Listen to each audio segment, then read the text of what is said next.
Most people misunderstand progressive overload. They think you get stronger by adding more weight to the bar every week. But Russian strength training methodologies, they flipped that logic decades ago.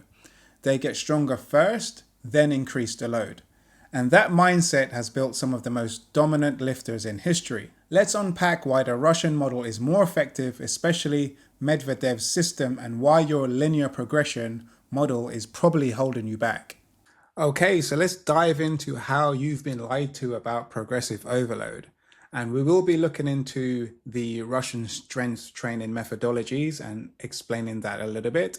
Now, this is something I utilize within my system and how I program for myself and my clients and how I structure my frameworks for developing clients, lifters, or athletes into better performing individuals, right?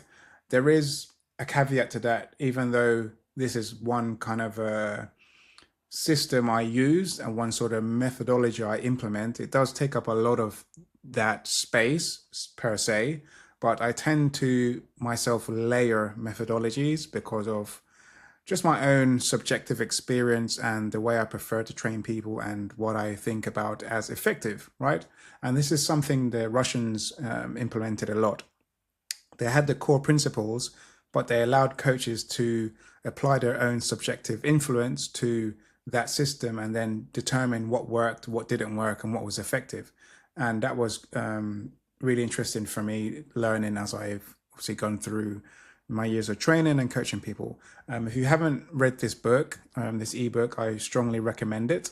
Really good philosophies in there, but also good ideas about how they think about training as well. Now, like I said, when I program for myself and clients, I tend to layer things. So even though I utilize a lot of influence from the Russian strength methodologies, I do implement somewhat of a concurrent system. So that allows you to train speed or power and strength and hypertrophy concurrently within one training session, but also concurrently and in an undulating fashion across a week of training and then 2 weeks of training. So whether that be a 2 week mesocycle or a 3 week mesocycle or a 4 week mesocycle, but then utilizing all of those concurrent systems across each day, each week, and each training block, which may be 6 or 12 weeks. And then if it's broken up into those 12-week blocks, then you get 4 of those blocks within a year. So you're concurrently training multiple methodologies layered all on top of each other in a structured way across a year and into 2 years, 3 years, 4 years. And this is how you develop people to reach these higher levels of performance and strength, right? And it's really I think a better way of training because you get more variation. You're not just stuck doing one thing all the time, and it's a bit more fun for people, right? And you tend to develop people into better athletes instead of like being too specific or grinding one thing all the time, and then that person becomes quite rigid in the way they move or the way they're able to adapt to different things or different training styles, or especially if they're trying to do a little bit of bodybuilding, a little bit of powerlifting, a little bit of weightlifting, and a little bit of cardio. It's hard to manage these things all together, but you can if you have a system or underlying framework that allows you to layer different methodologies on top of each other, but still make it productive, right? Okay, so the core misunderstanding. Most people chase load every session, every week. It becomes an ego-driven numbers game. Now, of course, especially within strength principles like powerlifting and weightlifting, etc., obviously, ultimately it is a numbers game because you want to get stronger, but there has to be an intrinsic motivation there within your training style to make sure that you're actually getting better and developing your skill, right? So like I said here, it does become a ego-driven numbers game if you're just trying to trace a load every week. But the stimulus recovery adaptation cycle, or SRA, doesn't work that way. So some of you may be familiar with this. And obviously, if we're looking to increase performance, we apply stimulus, you get a homeostatic disruption, you recover, and then you adapt. And then obviously there's adaptive dissipation involution, which happens over time, and then you go through this cycle continuously, ideally, right? But here's the truth. Load doesn't cause adaptation. Adaptation allows for more load, right? So in other words, you train, you recover, you adapt, get stronger, more efficient, more skilled. Then you add weight, not before. Russian systems are built around this truth. So looking at what is the Soviet system, so obviously this screenshot is taken from this ebook, like I said, so I would strongly recommend reading it, get your hands on it. So we're quickly looking at this. What is the Soviet system? It was developed in the Soviet Union in the 20th century by Soviet researchers as well as researchers from other communist countries, particularly Cuba. The Soviet system is the basis for all modern weightlifting systems. Many coaches in modern Russia, China, North Korea, Cuba use the Soviet system. Other highly successful countries like Bulgaria, Kazakhstan, Greece, and Colombia are either derivative of the Soviet system or use the Soviet system for developing athletes prior to the Olympic level. And this was heavily influenced by Soviet researcher Alexi Medvedev's work. Also here we see a Chinese lifter cleaning 193 kg at 77 kg body weight. Crazy stuff. Enter Alexi Medvedev's training methodology. A pioneer of the Soviet sports science model, his framework focuses on long-term technical mastery through structured phases and targeted overload. Now, the key pillars include high-volume structured training blocks. Each block targets a specific adaptation, hypertrophy, strength, power, and peaking. Now, obviously, there's a use of sub-maximal loads to groove technique, anywhere between 80 to 90%. I particularly would probably come down to between 70 and 90%. I'll spread that load out a little bit more.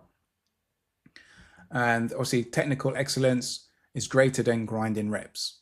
Now, this is something you may see with some of my clients who may post over the years, that they generally will keep getting stronger and a lot of their PB lifts won't be grinded so much, and there will be technical integrity maintained on those PB reps. It'll be like they're lifting the PB with the same technical skill as they would lift a 70% load, right? And that is due to implementing this training methodology within my systems to ensure that they're having that structured training blocks, but they're building long-term technical mastery, right? Okay, so why? Because long-term progress demands reproducibility and resilience. Man, that's a hard word, isn't it? Not just big lifts once, occasionally. Now, this is also why I don't believe in programs that do strength testing before you start a block or even at the end of a block. I personally literally never do this with a client, lifter, or athlete, yet they keep getting stronger, get PBs on variations, which ultimately raises the performance ceiling whilst also keeping the client, lifter, athlete in a high readiness psychological state. And what I mean by that is, because they might be utilizing variations of the main lift and not just hammering the traditional lifts all the time, because they are working within this intensity zone and hitting PBs in variations of the lift, they maintain this high readiness psychological state because they're always ready to lift heavy, right? They know what it feels like to utilize a heavy lift or have a lift feel heavy because of the variation that they use. Now, because they're used to working in this feeling of heavy, they're always stimulated psychologically to know how the bar feels, know how their body feels, and know how just generally lifting heavy feels, right? So they don't get put off by it, or there isn't a kind of like climax to lifting heavy, right? They just do it all the time. Instead of you working at a certain zone that might be lower than these percentages, and then you have a week where you're testing, right? And then you have this kind of like climactic build up to a week of testing or a session where you test, and then there could be so many different things that get in the way of it. Work, sleep, you might get ill, you might not feel good on that day, and that just fucks up your testing, right? So there's so many interplaying factors that might get in the way of that. You won't have like to to have a week where you go and test, you have to kind of have like a perfect week to get the best out of that. But if you're used to lifting heavy all the time and developing your technical mastery of that skill, then you'll be able to do it when you're not feeling good. And when you do feel good, you just take full advantage of it, right? So you become just more ready for it all the time.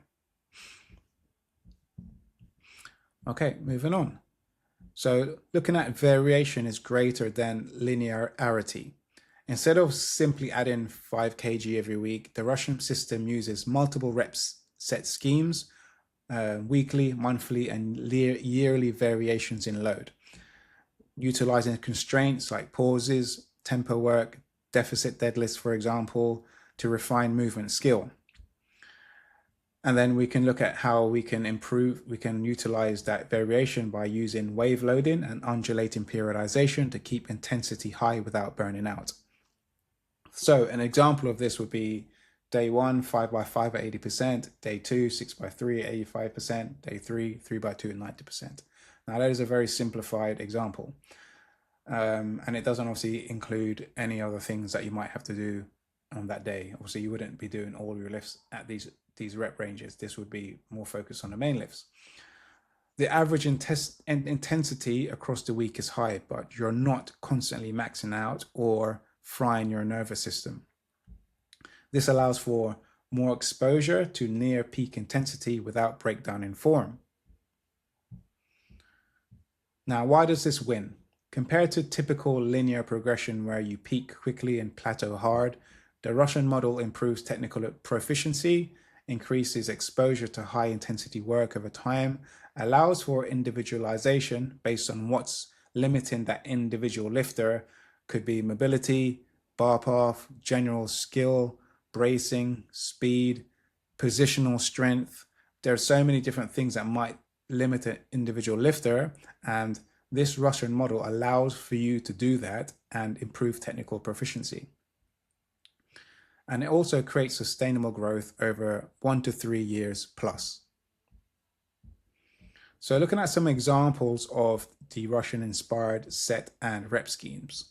So some common templates from the literature and coaching application are the Prilepin's chart based on Soviet Olympic lifting research, which is this chart here, for strength development ranging between 80 to 90% 1RM. Reps per set could be 2 to 4, total reps 12 to 20, goal, stay fast, clean, explosive. Step loading or wave loading is one of the main systems I implement in my coaching and my programming style and systems. So something like this: week 1, 5x5, week 2, 6x3, 80%, week 3, 4x2, 90%, deload, repeat with higher base. Sometimes I don't necessarily include a deload because a lot of people who are not like, they might have more important things than training. They don't necessarily need a deload because life will throw a deload for them, or I use week 1 as a technical deload. And then the Shaco inspired volume models, so high frequency training. This one's quite taxing really. It is a very difficult system to run because you're training 3 to 4 times per week and you're doing those lifts 3 to 4 times per week. It does work very well and you get that technical skill and you stay sharp, but it means you work at a low RPE and there's a lot of high volume. And obviously the focus is on movement skill, bar speed, and motor patterning, embedding motor patterning so your skill improves, so you get that adaptation, which then allows you to add more load. And then the conjugal style variation cycle. So one thing a lot of people don't know is Louis Simmons, who developed the conjugal style training methodology, he adapted this Russian system to powerlifting, right? And he says that everywhere in his literature, his books, ebooks, videos, stuff like that. And he was one of the first people in America to actually draw these Soviet-style systems into America and start using it and developing athletes to a crazy elite level.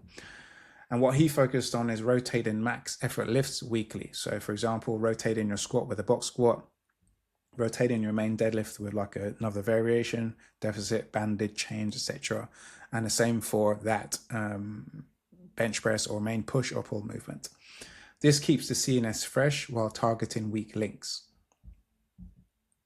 So what does this mean for you? This allows you to stop chasing numbers every week, chase adaptation instead, use structure, variation, and sub-maximal technical practice to build mastery.